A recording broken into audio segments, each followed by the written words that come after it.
الحمدللہ رب العالمین، الصلاۃ والسلام علی رسولہ الامین وآلہ واصحابہ اجمعین والعاقبۃ للمتقین۔ محترم خواتین و حضرات، السلام علیکم ورحمۃ اللہ وبرکاتہ۔ اعوذ باللہ من الشیطان الرجیم، بسم اللہ الرحمن الرحیم۔ یا ایہا الناس انا خلقناکم من ذکر و انثی وجعلناکم شعوبا وقبائل لتعارفوا ان اکرمکم عند اللہ اتقاکم ان اللہ علیم خبیر۔ صدق اللہ مولانا العظیم۔ سیرت نبی صلی اللہ علیہ وسلم کے اس پروگرام میں آپ تمام کا خیر مقدم ہے۔ ہم بالکل سیرت کے آخری حصے سے گزر رہے ہیں، اس لیے بڑے ادب سے آپ تمام سے گزارش ہے، درخواست ہے، التجا ہے کہ یہ آخری حصہ سیرت نبی کا توجہ سے سماعت فرمائیں، اور اگر ہو سکے جو مسلسل سننے والے حضرات ہیں ان سے بھی یہ گزارش ہے کہ اب ذرا بات کو آگے بڑھائیے اور پھیلائیے۔ مجھے ابھی بھی یقین ہے کہ سیرت کا یہ حصہ بھی نئے لوگ اگر سن لیں گے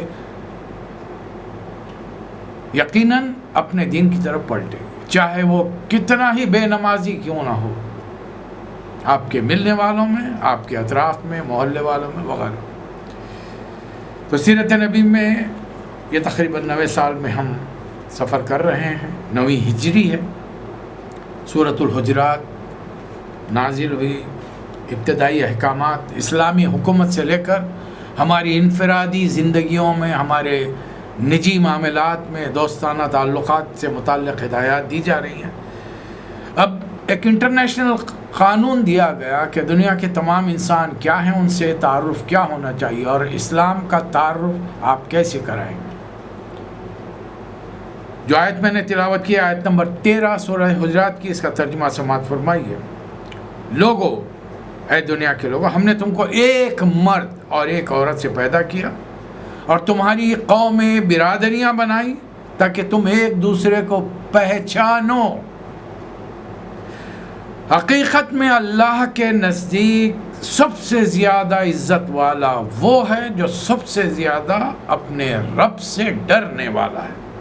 اللہ وہ ہے جو سب کچھ جاننے والا اور باخبر ہے۔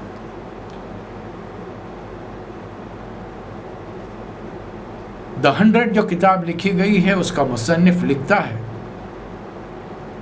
کہ میں نے محمد صلی اللہ علیہ وسلم کو The 100 میں پہلا مقام کیوں دیا۔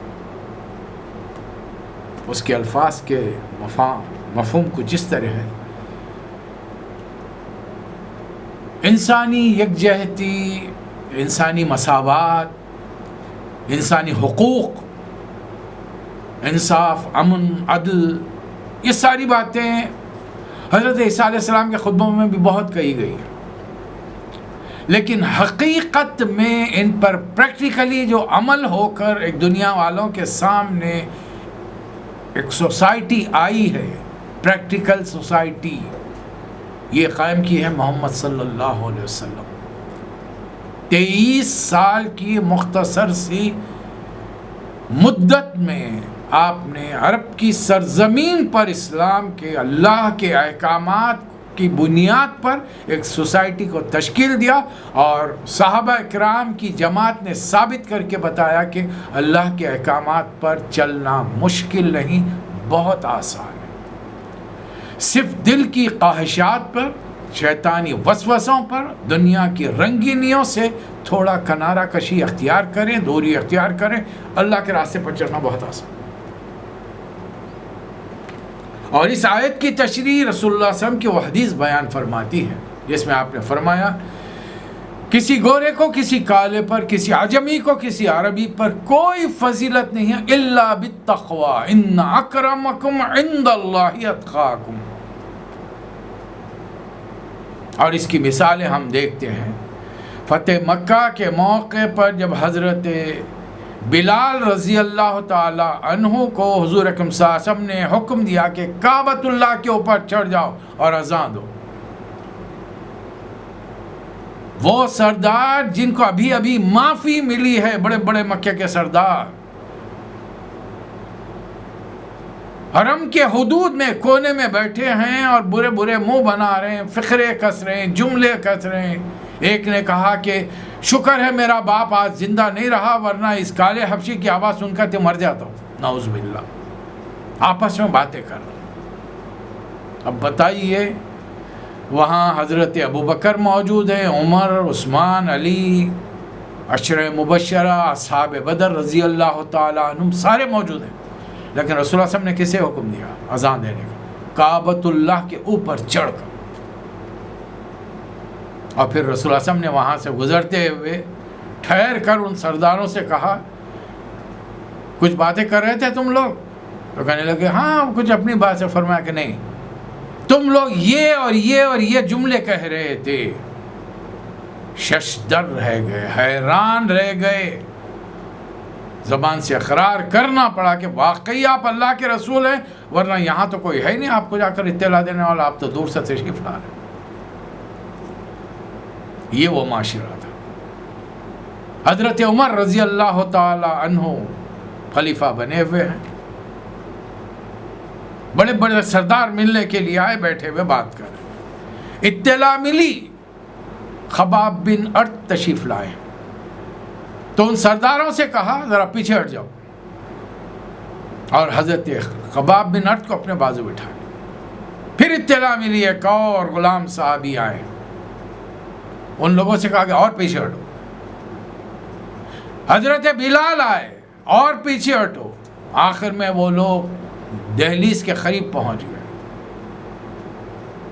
حضرت عمر سے پوچھا، یہ آپ کے قریب آنے کے لیے ہم کو کیا کرنا پڑے گا؟ تو صرف انگلی سے اشارہ کر دیا، ہاتھ سے اشارہ کر دیا سرحدوں کی طرف، جاؤ اپنی جانیں لڑاؤ اسلام کے لیے، اس لیے کہ یہ وہ لوگ ہیں جنہوں نے اسلام جب انتہائی کمزور تھا، بے نام تھا، نام و نشان نہیں تھا، ماننے والا کوئی نہیں تھا، اور دنیا مخالف تھی، تب انہوں نے اپنے ایمان کا اظہار کیا تھا۔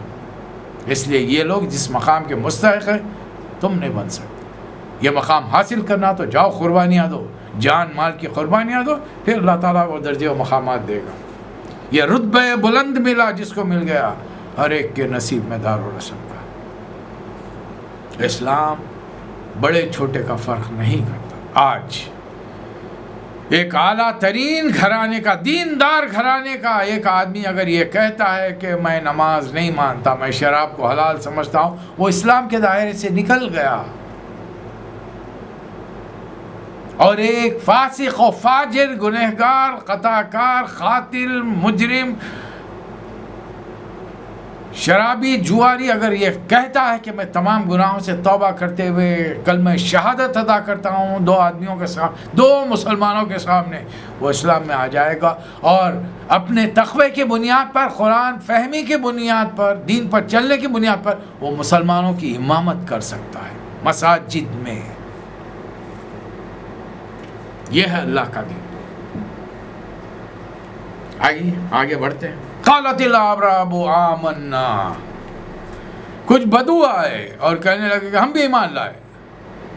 اللہ نے جواب دیا، قل، اے نبی صلی اللہ علیہ وسلم نے کہہ دیے، لم تؤمنوا ولکن قولوا اسلمنا، ابھی ایمان کے کلمات تمہارے منہ سے ادا ہوئے ہیں، وہ کیفیت دلوں میں طاری نہیں ہوئی۔ ولما يدخل الایمان فی قلوبکم، ابھی ایمان دلوں میں اترا نہیں۔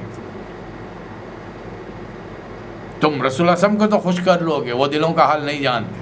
اللہ کے بارے میں کیا خیال ہے؟ اللہ تو تمہارے دلوں کی کیفیت کو جانتا ہے،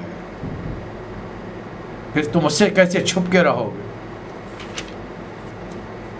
اگر تم اللہ اور رسول کی اطاعت کرو گے تو اللہ تمہارے اعمال میں کہ اجر میں کوئی کمی نہیں کرے گا۔ ان اللہ غفور الرحیم، بے شک اللہ بڑا معاف کرنے والا اور رحیم ہے۔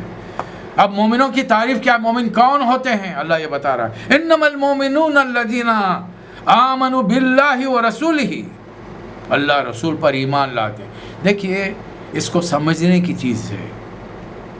میں جانتا ہوں کہ آپ بڑے قابل لوگ بیٹھے ہوئے مجھے سن رہے ہیں، ایک طالب علم کو سن رہے ہیں۔ اصل رسول اللہ صلی اللہ علیہ وسلم کی حدیث کے پیش نظر میں باتوں کو دہرا رہا ہوں۔ الدین نصیحہ لمن یا رسول اللہ، دین نصیحت کا کام ہے. کس کے لیے؟ اللہ کے لیے، اللہ کے رسول کے لیے، اللہ کے کتاب کے لیے، اللہ کے دین کے لیے، ائمۃ الامہ کے لیے، امت کے بڑے بڑے لوگوں کے لیے، عامۃ الناس، تمام دنیا والوں کی ایک نصیحت ہے. اسے دہراتے رہو. فذکر ان الذکر تنفع المؤمنین، یاد دہانی، ریمائنڈ کرتے رہو. یہ ریمائنڈر ایمان والوں کو فائدہ پہنچائے گا.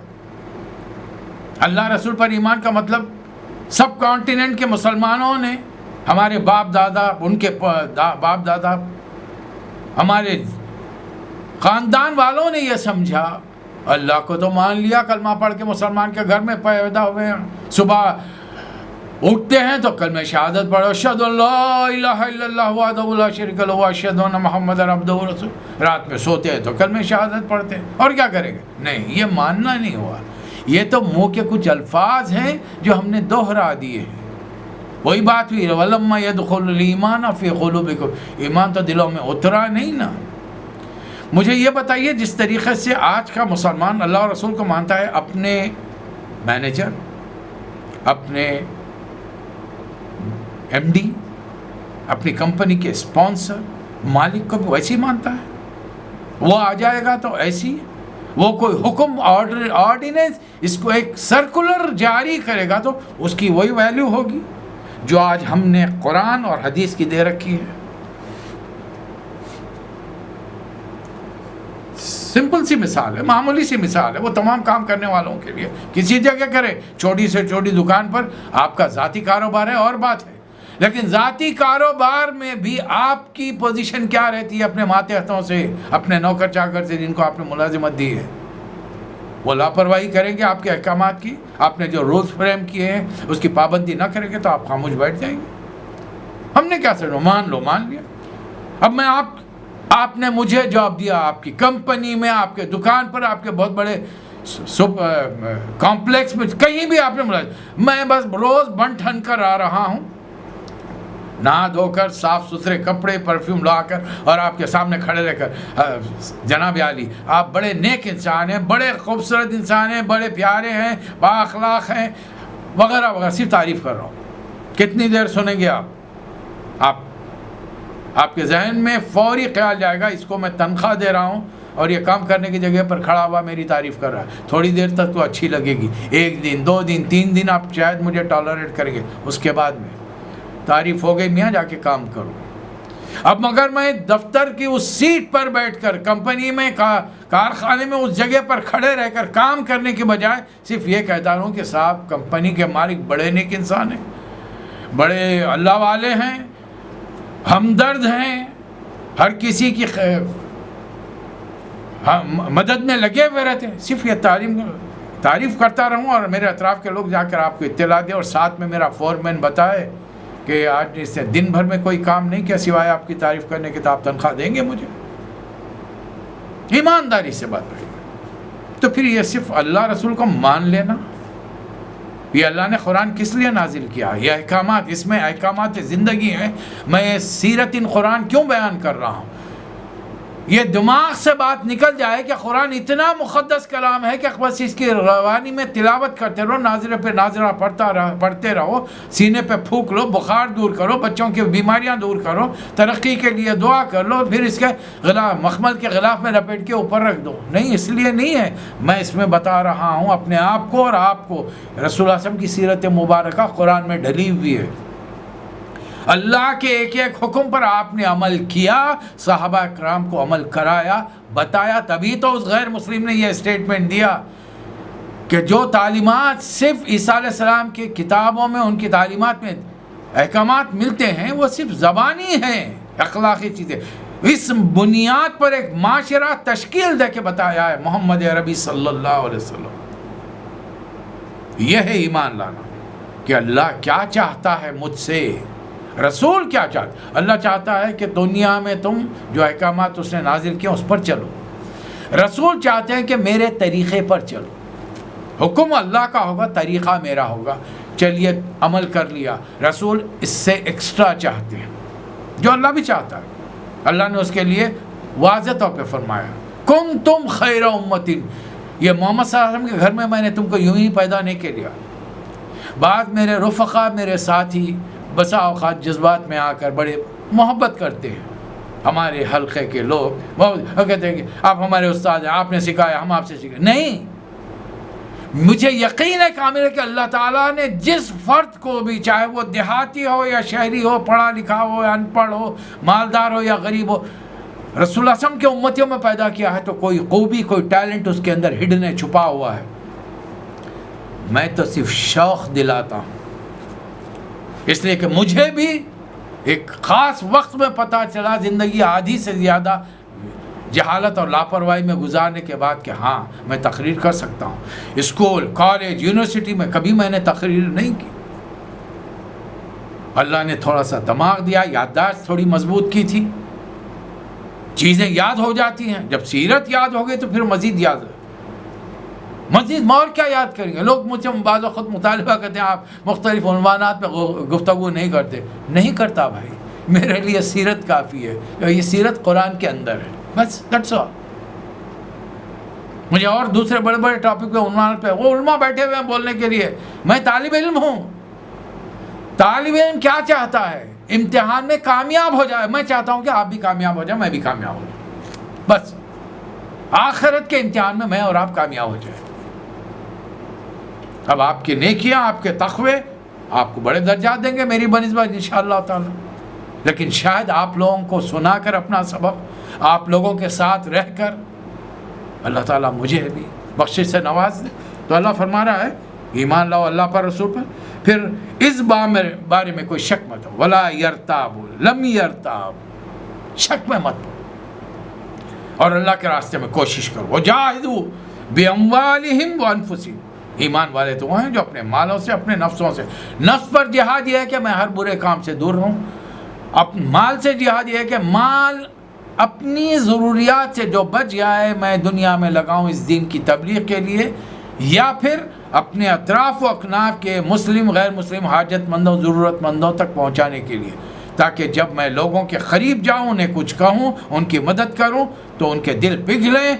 مسلم ہیں تو بدعتوں میں مبتلا، وہ واپس لوٹ کے آئیں. غیر مسلم ہیں تو اس دین کی طرف رجوع کریں. شاید اللہ ان کے لیے، اور پھر اس کے ساتھ میں اللہ سے دعا کرتا ہوں. اللہ تعالیٰ فرما رہا ہے یہ لوگ جو یہ کام کریں گے اولئک هم الصادقون. یہ زبان سے کہہ دینا ہم مسلمان ہیں کافی نہیں ہے. قل اتعلمون اللہ بدینکم، تم اللہ کو اپنے دین کے بارے میں خبر کرتے ہو. اللہ جانتا ہے کون کائنات میں مسلم کون ہے، فرما بردار کون ہے. واللہ بکل شیء علیم، ہر چیز کو جاننے والا ہے. اللہ نے 1400 سال پہلے رسول اللہ صلی اللہ علیہ وسلم کو اطلاع دی تھی کہ آپ کی امت میں کچھ لوگ ایسے بھی آئیں گے جو ایک طریقہ سے آپ پر احسان دھریں گے کہ ہم ایمان لائے. یمنون علیک ان اسلموا، وہ احسان جتاتے ہیں کہ ہم ایمان لائے، اسلام قبول کیے. قل لا تمنوا علی اسلامکم، اب رسول اللہ صلی اللہ علیہ وسلم تو ہے نہیں. قیامت میں جا کے کہ میں اللہ کے رسول، میں آپ کا امتی تھا. میں جب جاؤں گا تو میرا ریکارڈ بھی تو میرے ساتھ میں ہوگا نا، یا تو سیدھے ہاتھ میں ہوگا یا بائیں ہاتھ. بائیں ہاتھ کا مطلب یہ ہے کہ جہنمی ہے، دوزخی ہے، اور رسول اللہ صلی اللہ علیہ وسلم کو فوری پتہ چل جائے گا. اب میں ان سے یہ مطالبہ کروں میں آپ کا امتی تھا، مجھے بچا لیجیے. رسول اللہ علیہ وسلم کا جواب کیا ہوگا؟ میں نے دنیا میں، ہاتھ اٹھا کر فرمائیں گے میں نے دنیا میں خبردار کر دیا تھا. حقوق اللہ ادا کرو، حقوق العباد ادا کرو. ان سب کو چھوڑ کر تم چاہو گے کہ تم من مانے اپنے طریقے کی زندگی بسر کرو اور قیامت کے دن میں تمہیں اللہ کی پکڑ سے چھڑا لوں. یہ ناممکنات میں سے، یہ نہیں ہوگا. یہ آپ پر احسان جڑے. قل لا تمنوا علی اسلامکم، اپنے اسلام کا مجھ پر روب مت جھاڑو، یہ تو اللہ کا شکر ادا کرو. بل اللہ یمن علیکم ان ہداکم للایمان، اگر واقع اللہ نے تمہیں ایمان کی ہدایت دی ہے اس کا شکر ادا کرو، احسان مانو اس کا. ان کنتم صادقین، اب یہ جو کہہ رہے ہو کہ ہم آپ پر ایمان لائے، آپ کے امتی ہیں، اگر تم اپنی بات میں سچے ہو تو اللہ کا شکر ادا کرو. یہ ہے وہ بات جس کی وجہ سے میں ہر مسلمان سے میں امید رکھتا ہوں، ہر آدمی کو پڑھا لکھا ہو، غیر مسلم یعنی غیر تعلیم یافتہ، میں سب سے مطالبہ کرتا ہوں بولنا سیکھو، بولنا سیکھو. 2-4 جملے، اس لیے کہ ہر آدمی بولتا ہے نئی آنے والی شادی کی نئی لڑکی سے بات چیت ہو رہی ہے، اب آپ کا کیا خیال ہے؟ پہلی رات جو گفتگو ہوگی کیسی ہوگی نئی لڑکی کے ساتھ؟ کیا خلوص ہوگا، کیا محبت جتانے کی کوشش ہوگی اس کا قرب حاصل کرنے کے لیے؟ گھر میں 1 سال کے بعد بچہ ہوگا، اب اس بچے سے بھی بات ہو رہی ہے، ابھی بات چیت نہیں کر رہا، غاں غوں کر رہا انہیں، لیکن ماں باپ بات کر رہے نہیں کر رہے؟ ہر ایک سے بات کرنا آتا ہے بہت سارے لوگوں کو جیسے اسلام کے بارے میں بات کرو بڑی پریشانی ہو جاتی ہے، نہیں سب بڑے گنہگار ہیں۔ ایسے لوگوں سے میں کہتا ہوں کہ آئیے میرے ساتھ آ جائیے، میں آپ سے بڑا گنہگار ہوں۔ جب یہ کام کرنا شروع کریں تو گناہ بھی چھوٹ جائیں گے، اور پھر اللہ تعالیٰ جو یہ کام میں اخلاص ہوگا، اللہ ہمارے پرانے گناہوں کو یبدل اللہ سیئاتہم حسنات، ان گناہوں کو بھی نیکیوں میں بدل دے گا۔ اس سے بڑھ کر اور کیا چاہیے آپ کو؟ کہ اللہ معاف کر دے، مجھے معاف کر دے، آپ کو معاف کر دے، تاکہ قیامت میں ہماری پکڑ نہ ہو۔ اور کیا چاہتے ہیں؟ یہی چاہتے ہیں۔ پھر اگر اللہ راضی ہو گیا تو پھر دنیا میں بھی دے گا، آخرت میں دے گا۔ ان اللہ یعلم غیب السماوات والارض، زمین و آسمان کی ہر پوشیدہ چیز کا علم رکھتا ہے، اور جو کچھ تم کرتے وہ بھی جانتا ہے۔ واللہ بصیر بما تعملون، اللہ جانتا ہے۔ اب یوں سمجھے کہ 8ویں سال کا یہ اینڈ تھا یا 9ویں سال کا شروع تھا، یہ جو سورہ نازل ہو رہے ہیں۔ انہی دنوں میں نبی کریم صلی اللہ علیہ وسلم کے ہاں ولادت ہوئی۔ ازواج مطہرات، اس وقت آپ کی 9 بیویاں ہیں، 9 ازواج مطہرات۔ بیویوں میں سے کسی کو اولاد نہیں ہوئی سوائے حضرت خدیجہ رضی اللہ تعالی عنہا۔ ایک ہی بیوی ہیں جن سے اللہ تعالیٰ نے نبی کریم صلی اللہ علیہ وسلم کو 6 اولادیں دی، 4 بیٹیاں 2 بیٹے۔ حضرت زینب بڑی بیٹی، حضرت قاسم بڑے بیٹے، حضرت رقیہ، حضرت ام کلثوم، حضرت فاطمہ، حضرت عبداللہ یا طاہر، 6 2 بیٹے۔ یہ جو 2 نام لیے ہیں وہ ایک ہی بیٹے کا نام ہے، حضرت عبداللہ یا طاہر، دونوں ناموں سے وہ جانے جاتے تھے۔ سب سے چھوٹی بیٹی حضرت فاطمہ۔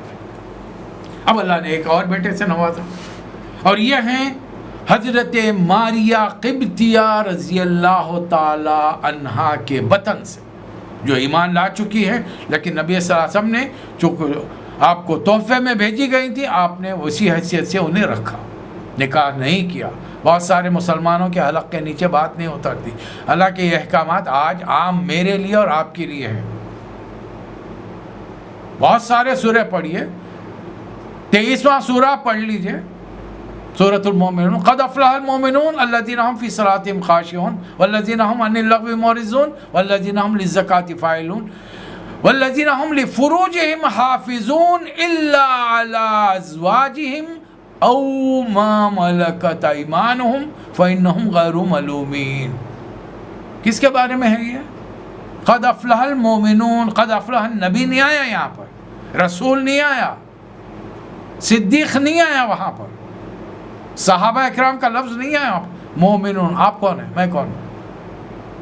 لیکن آج، پہلے انسان بکتا تھا منڈیوں میں، جیسے آج ہم بقرعید آ رہی ہے، بقرعید کے موقع پر جانور خریدنے جب منڈیوں کو جاتے ہیں، ہر قسم کے جانور، اونٹ، گائے، بھینس، بکری، یہ خرید کے لاتے ہیں۔ انسان بکتے تھے، انہیں غلام بنا کر، بستیوں پر حملے کر کے لوگ انہیں غلام بنا کر لا کر منڈیوں میں بیچا کرتے تھے۔ خریدنے والا اس کو استعمال کرتا تھا، صرف عورت کو، مرد کو نہیں۔ کوئی عورت اگر مرد کو خرید لے گی تو وہ اسلام میں استعمال نہیں کر سکی، غیر مسلموں میں ہو سکتا ہے۔ اب یہ تو بادشاہ نے تحفے میں بھیجی تھی، بڑی دیندار خاتون، بڑے اعلیٰ گھرانے کی خاتون، لیکن نبی صلی اللہ علیہ وسلم نے نکاح نہیں کیا۔ یہودی خاتون سے رسول اللہ علیہ وسلم نے نکاح کیا ہے، حضرت صفیہ رضی اللہ تعالی عنہا سے۔ لیکن حضرت ماریہ قبطیہ رضی اللہ تعالی عنہا ہمارے نزدیک بڑی متبرک ہے، بڑی مقدس ہے، نبی کے ساتھ رہنے والی ہیں، نبی کے حرم میں شامل ہیں، لیکن ام المومنین نہیں کہلائیں۔ اللہ نے ان کے بطن سے بیٹا دیا، حضرت ابراہیم۔ 18 ماہ یا 15 سے 18 ماہ حیات رہے۔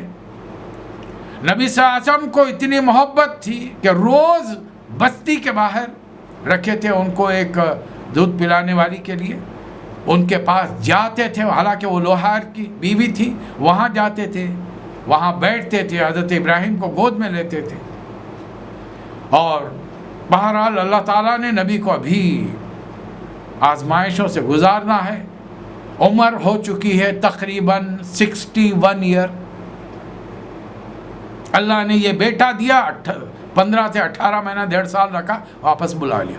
اور واپس بھی ایسا بلایا کہ حضور اکرم صلی اللہ علیہ وسلم حضرت ابراہیم رضی اللہ تعالیٰ عنہ کو گود میں لیے بیٹھے، اور ان کا دم آخری سانس اکھڑ رہی ہے. حضور اس وقت چند صحابہ ساتھ ہیں، خاص طور پر خزرج کے سردار حضرت سعد بن عبادہ ساتھ رضی اللہ تعالیٰ. بیٹے کی یہ کیفیت دیکھ کر چشم مبارک سے آنسو بہنے لگے. حضرت سعد بن عبادہ حیران رہ گئے، نبی رو رہے؟ فرمایا کہ ہاں، یہ اللہ کی طرف سے رحم ہے، کرم ہے. آنکھیں بھیگتی ہیں. اے ابراہیم، ہم تمہارے غم میں مغموم ہیں، غمگین ہیں، رنجیدہ ہیں، لیکن زبان سے وہ کہتے ہیں جس سے رب راضی ہوتا ہے، اِنَّا لِلَّهِ وَإِنَّا إِلَيْهِ راجعون.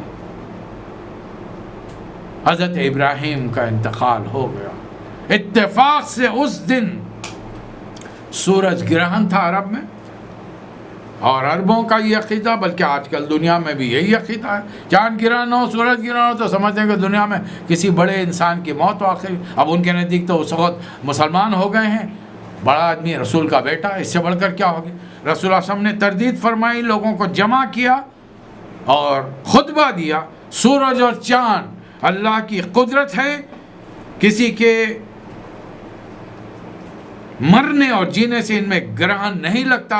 اور اس کے بعد آپ نے کسوف کی نماز باجماعت پڑھائی. سورج گرہن کو کسوف کہتے ہیں، کاف سین واو فے. اور چاند گرہن کو خسوف کہتے ہیں، خے ہا خا جیم، جس کے اوپر نقطہ ہوتا ہے خسوف، خے سین واو فے. یہ نماز ادا ہوتی ہے باقاعدہ. اس زمانے میں ایک اور واقعہ ہو گیا. نبی صلی اللہ علیہ وسلم کی 9 ازواج مطہرات ہیں، اور بہرحال گروہ بندی بھی ہے، 2 گروپ بن گئے ہیں. ایک حضرت عائشہ کی نگرانی میں 4-5 خواتین ہیں، ایک حضرت زینب بنت جہش رسول اللہ علیہ وسلم کی پھوپھیزاد بہن، ان کی نگرانی میں 3-4 خواتین ہیں. یہ گروپ بندی، یہ ٹسل الگ چل رہی ہے اس میں، لیکن اس کے علاوہ بھی خواتین ہیں. اور ہم خواتین نبی کی بیویوں کو معصومۃ الخطا نہیں سمجھتے. ہم صرف نبیوں کو، اہل سنت الجماعت کے عقیدے کے مطابق ہم صرف تمام نبیوں کو اور حضور اکرم صلی اللہ علیہ وسلم کو معصوم عن الخطا سمجھتے ہیں. ان سے کمزوریاں، کوتاہیاں، غلطیاں کبھی نہیں ہوتی. نبی صلی اللہ علیہ وسلم کے علاوہ امت میں ہر کسی سے ہو سکتی ہیں، نہیں کی اور بات ہے، لیکن ہو سکتی ہے. اب امہات المومنین سے ہو رہی، اب مطالبے شروع ہو گئے، باہر فتوحات ہو رہی ہیں، خیبر فتح ہو گیا، یہ فتح ہو گیا، وہ فتح ہو گیا، باہر سے مال آ رہا ہے، اب ذرا گھر کا خرچ بھی بڑھایا جائے. اتنا دن کیا کہ نبی صلی اللہ علیہ وسلم ناراض ہو کر اتفاق سے ایک دن گھوڑے سے گر گئے. آپ کو حیران ہوگی، رسول اللہ علیہ وسلم بھی گھوڑے سے گر سکتے ہیں، زخمی ہو سکتے ہیں. اب آپ نے آرام کرنے کے لیے فرسٹ فلور کو چن لیا اور جا کر بیٹھ گئے.